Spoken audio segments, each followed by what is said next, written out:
All right, so I have in my hands the LP "Lift It Down" by Jeremiah Sand.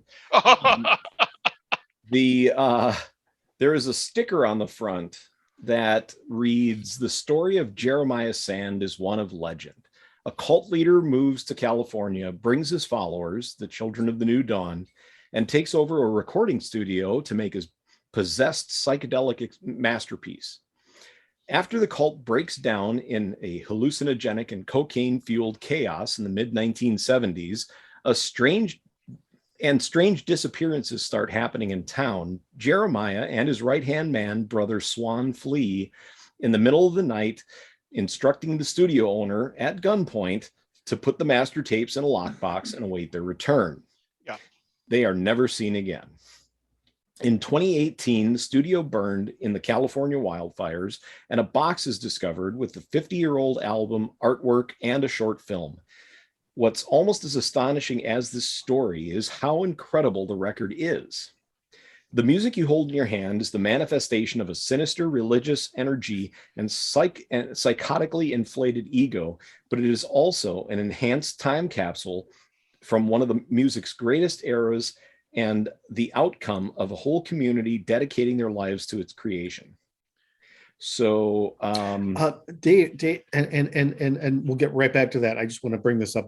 It occurred to me, Dave, are you aware of Jim Jones's album that he recorded with the People's Temple Choir? I think I've heard of it, but I've not heard it. I've heard it. The music isn't bad, and it made me think of that. That made me think of that. And that's perhaps where they drew from what they drew from in creating this. I would not be surprised. Yeah. So this is the album cover. So you haven't even opened it. Are you going to open it, or are you going to leave it? Yeah, I'm gonna open it. And the track listings on side A are "Lift It Down," "Message from the Mountain," "Love Is," and "Now You Are Mine." And side B is "There Once Was a Man," "Golden Desert," "Golden Fervor," and "Taste the Whip." Turn it over so we can see the back. Okay, that looks like a very 70s album.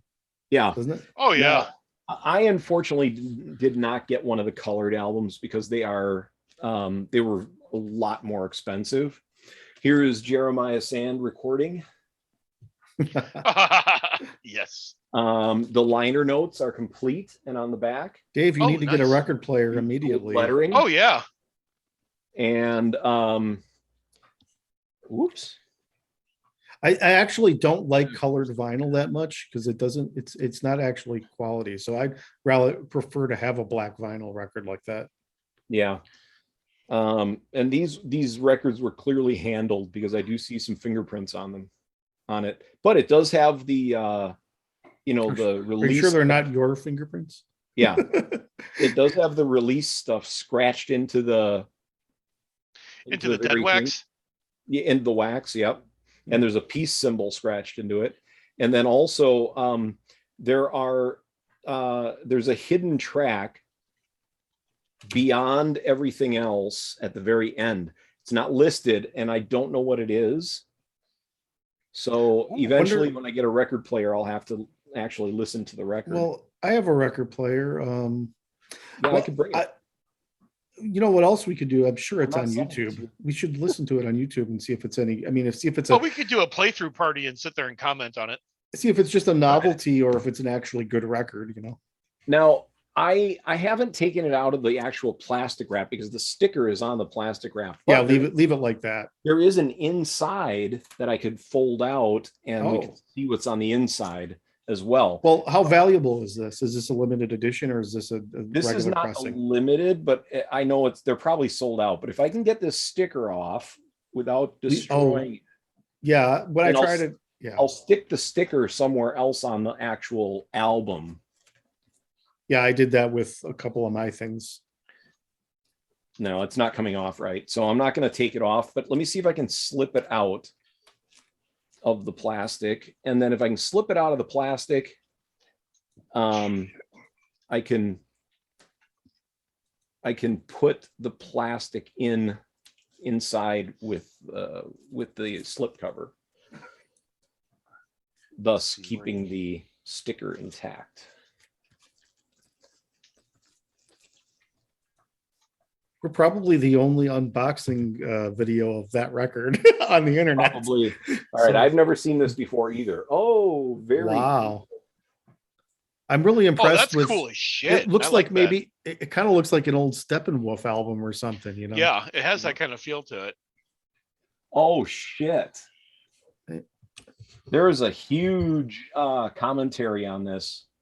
Wow. Do we want Dave? Do we want him to read it or no?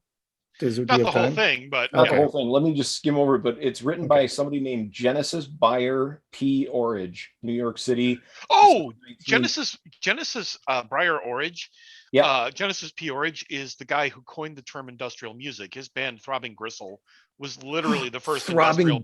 I've actually been listening to some Throbbing Gristle. It is so fucking weird. I love it. I am a fan. Yeah. I don't know if I can call myself a fan, but I thought, well, this is definitely different. Oh, he's got. I'm laughing because I'm looking through finding copies of the record right now, and I found a purple one. And I've also found singles off the record. Oh yeah, there's a single available of the song that appears in the movie. That's not on the record. But I do have digital downloads of this as well. Oh, you should definitely listen then. Yeah. Oh, I've listened to the whole album. Yeah. Is it good? Yeah. I mean, for what it is, it's good. Okay, so I'll just read like the first paragraph here. It says, from 1969, as I first read about Charles Manson in England, I became fascinated with the darker corners of American life and culture. Gary Gilmore and Jim Jones' People's Temple followed Charlie swiftly. A close-knit few of my friends, all Americans, were also heavily into all this too. Boyd Rice, John A's Nihil, is that right? And especially Monty Kazaza in particular were always seeking out rare evidence of any kind linked to what were still semi-mythical groups to us, like the Process Church of the Final Judgment Solar Lodge, Wolf Zendik and Zendik Farm, Jeremiah Sand and the Children of the New Dawn, the acid-drenched enigma of the Mel Lyman family in Boston, and the Source family in Los Angeles. So it looks like he is actually writing about Jeremiah Sand as if he was real. It definitely feels like someone was going for like, because there's in the 60s and the 70s there was like Jim Jones was making albums, Charlie Manson had albums out. Like it seems like they're kind of trying to position that fictional character that way. Yeah. So he comments on all the tracks and what he thinks the tracks actually mean.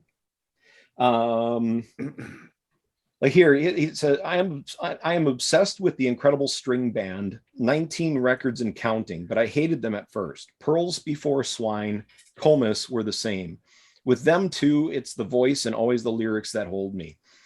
What you think is there isn't there, and what you imagine is missing is the loudest sound.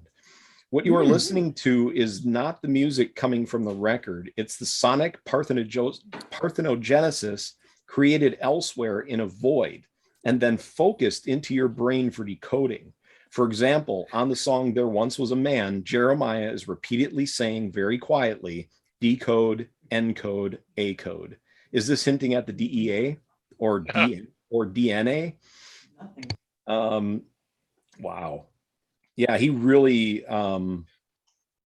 goes into depth about all the songs and what he believes that they're on about.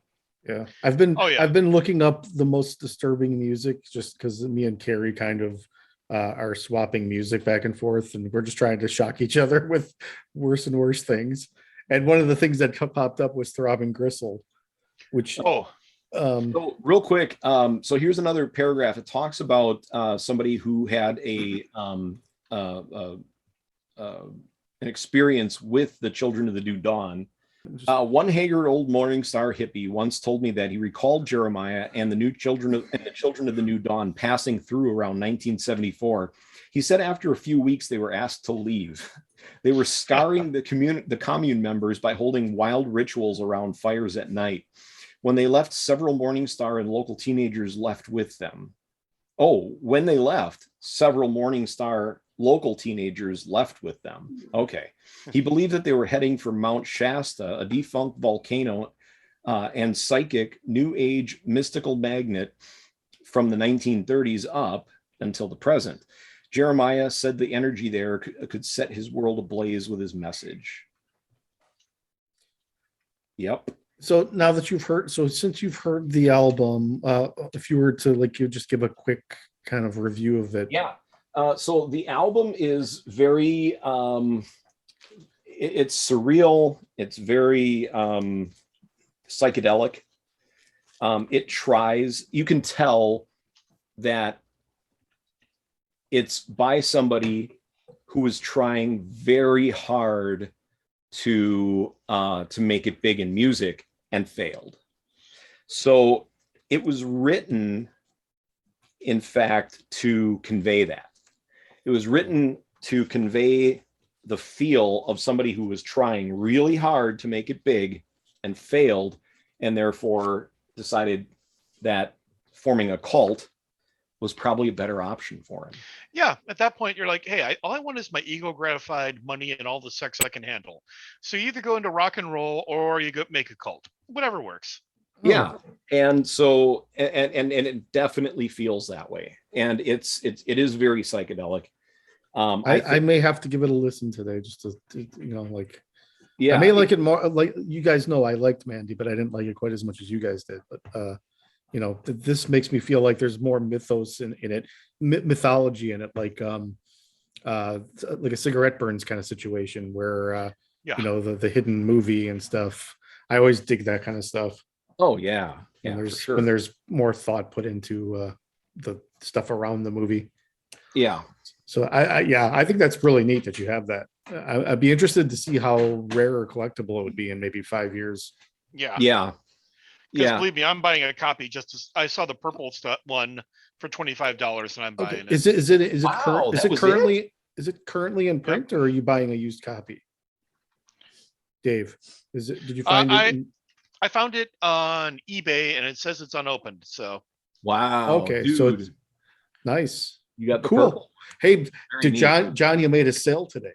yeah. Too bad I don't get a kickback from it.